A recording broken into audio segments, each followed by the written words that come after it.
Welcome to my channel. It's Christmas time, everyone.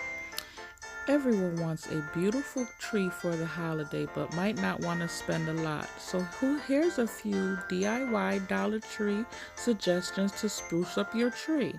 If you like more videos like this, please press likes and subscribe. Here's what you will need.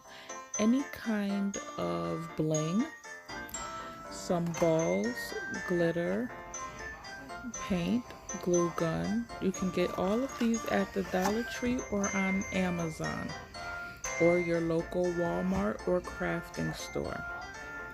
I took some of the gems and glued them onto the plastic ball for a little bling.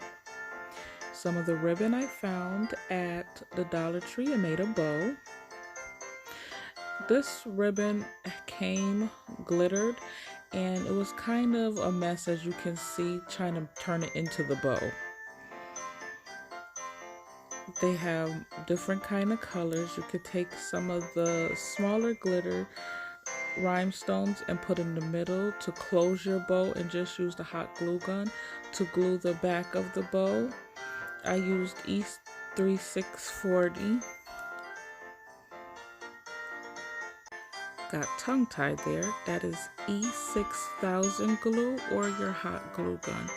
Try using a low temperature glue gun because I noticed when I used the high temperature it would melt them.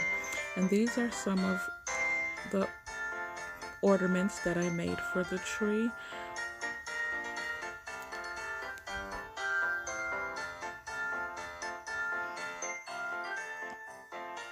This is the project completed, and I will be adding these to some of the other ornaments that we made for the tree. This is a great idea to do with family, or if you want to just do it for yourself and make your tree your own. Our theme was gold and silver this year. Enjoy!